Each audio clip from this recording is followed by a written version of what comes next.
Пандемия коронавируса COVID-19 показала, насколько уязвимо человечество перед лицом биологических угроз. Она уже унесла и продолжает уносить колоссальное количество человеческих жизней. С вступлением в силу в 1975 году Конвенции о запрете биологического и токсинного оружия появилась надежда, что миру удалось избавиться, по крайней мере, от тех биологических угроз, которые созданы руками людей, так как все подписавшие ее страны осознают чудовищные риски, которые несет в себе использование биологического оружия, и отказались от планов по его разработке. К сожалению, у нас есть основания полагать, что эти надежды не сбылись в полной мере. Мы созвали сегодняшнее заседание, поскольку в ходе проведения России специальной военной операции на Украине вскрылись поистине шокирующие факты экстренной зачистки киевским режимом следов военно-биологической программы, реализуемой Киевом при поддержке Минобороны США.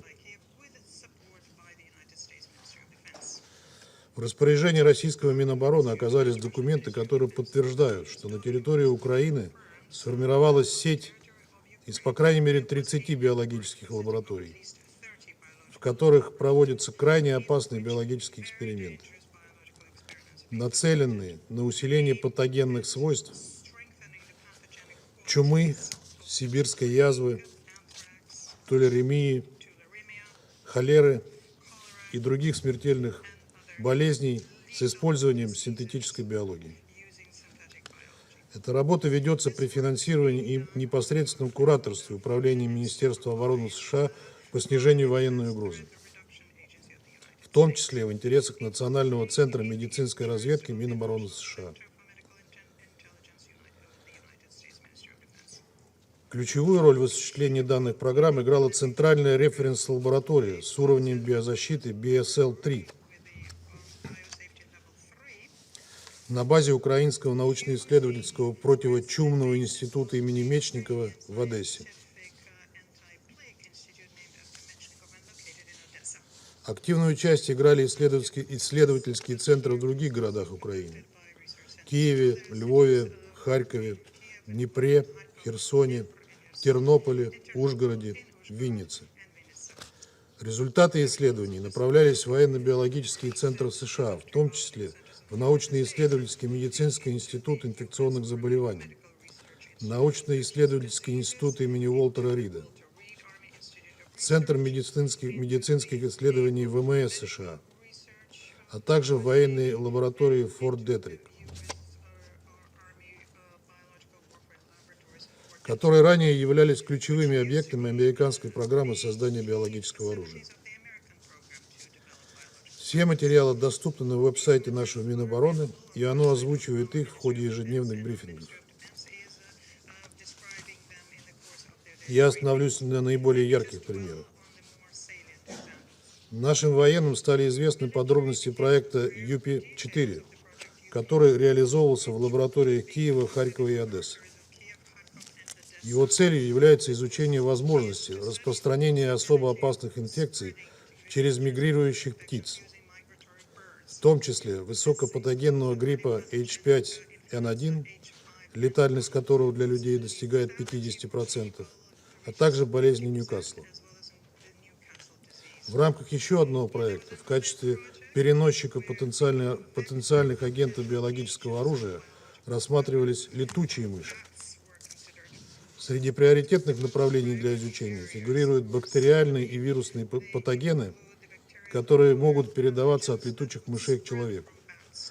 Чума, лептоспироз, а также филовирусы и коронавирусы.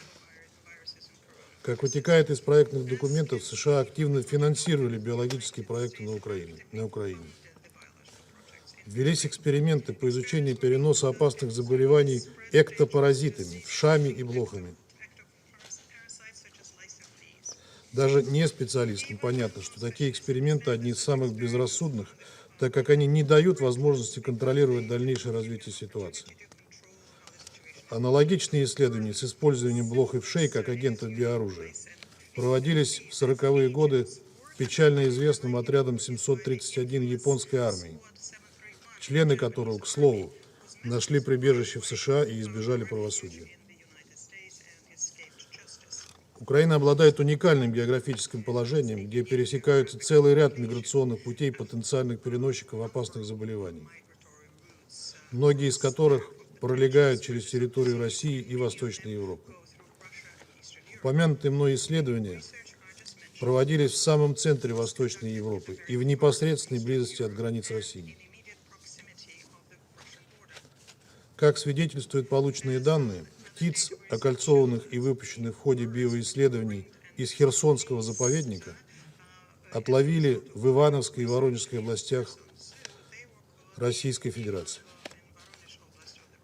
Анализ материалов подтверждает факт передачи из биолаборатории в Харьков за рубеж более 140 контейнеров с эктопаразитами летучих мышей. Мы не знаем, какова дальнейшая судьба этих опасных биоматериалов и каковы будут последствия того, что они безо всякого международного контроля растворятся, и не исключено, что на просторах Европы.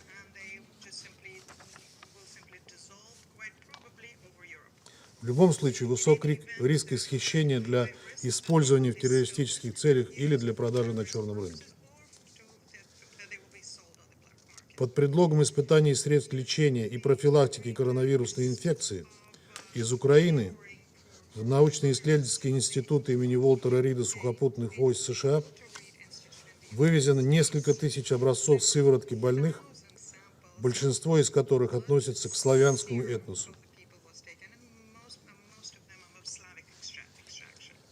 Всем известно, с какой щепетильностью на Западе относятся к передаче за границу биоматериалов граждан западных стран. И неспроста, ведь в теории могут быть созданы биоагенты, способные избирательно поражать различные этнические группы.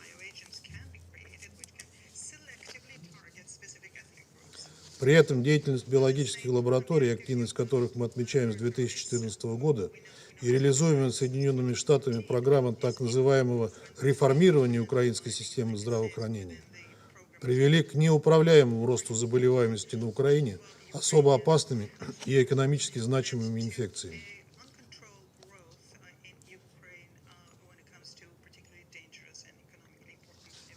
Фиксируется рост числа случаев краснухи, дифтерии, туберкулеза. Заболеваемость корью увеличилась более чем в 100 раз. Всемирная организация здравоохранения объявила Украину страной с высоким риском вспышки полиомиелита. Есть свидетельства и о том, что в Харькове, где находится одна из таких лабораторий, в январе 2016 года от свиного гриппа умерли 20 украинских солдат. Еще 200 были госпитализированы. К марту того же года на Украине от свиного гриппа умерли уже 364 человека. Регулярными на Украине стали вспышки африканской чумы свиней. В 2019 году была зафиксирована вспышка болезни по симптомам, схожей с чумой. В то время как военно-биологические исследования на территории самих США были свернуты из-за опасности для американского населения, киевские власти, по сути, дали добро на превращение своей страны в испытательный полигон и использование жителей Украины в качестве потенциальных подопытных. Эти эксперименты с потенциальным риском в масштабах страны продолжались годами.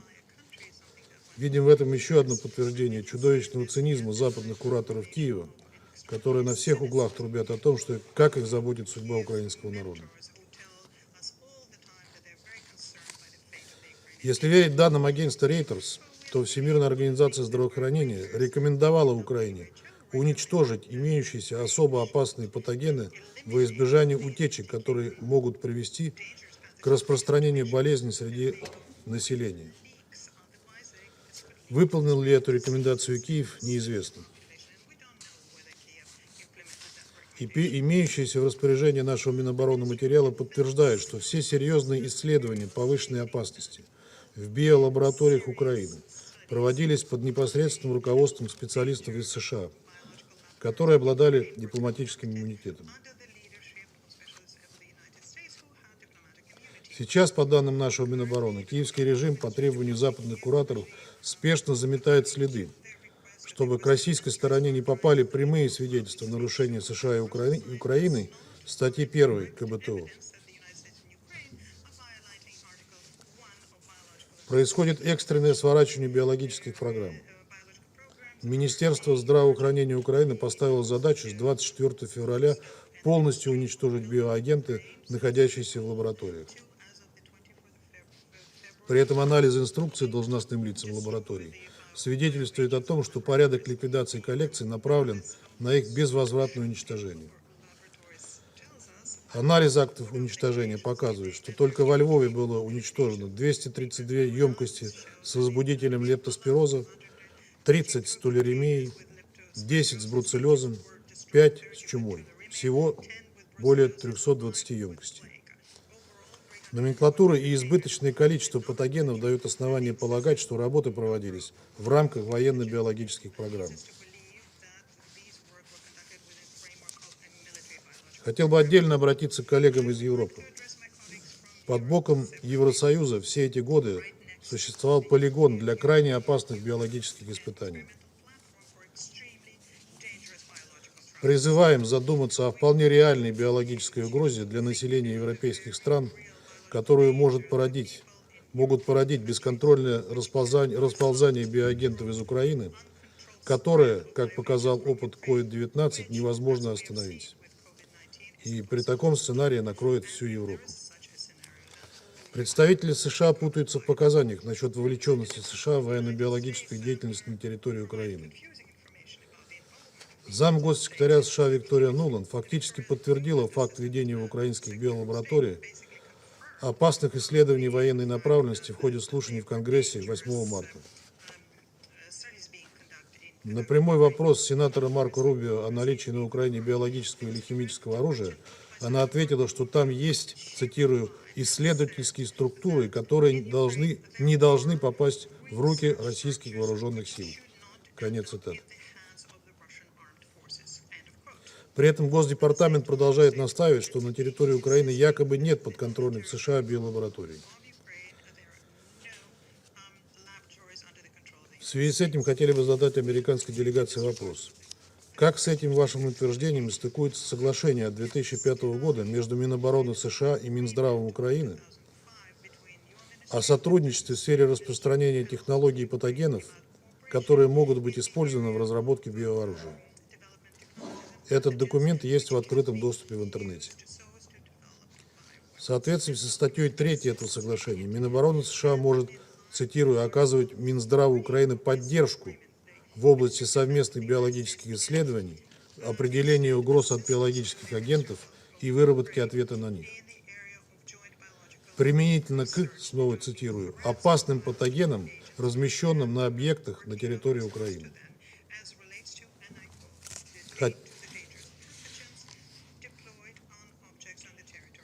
Хотим подчеркнуть, биологические угрозы в силу своей природы не знают границ.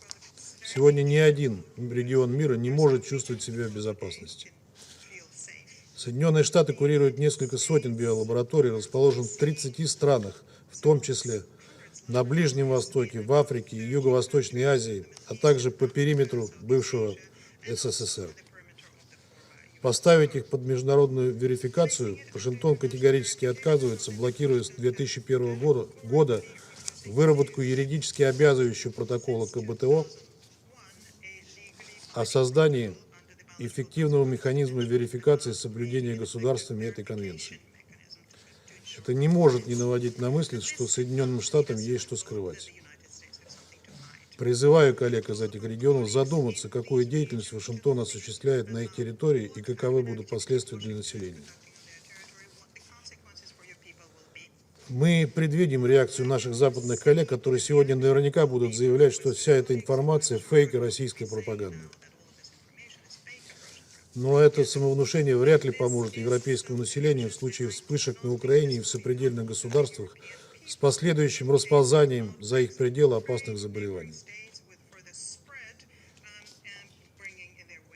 А риск этого весьма реален с учетом того интереса, который которые радикальные националистические группировки на Украине проявляют к проводившимся там в интересах Минобороны США работам с опасными патогенами.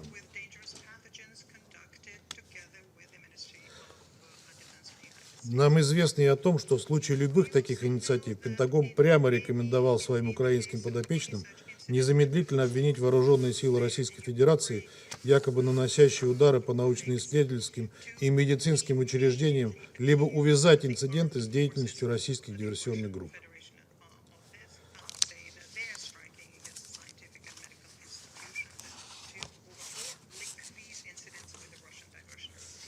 Минобороны России продолжает непрерывно анализировать биологическую обстановку на территории Украины и поступающие материалы. То, что мы рассказали сегодня, лишь малая толика из имеющихся у нас сведений.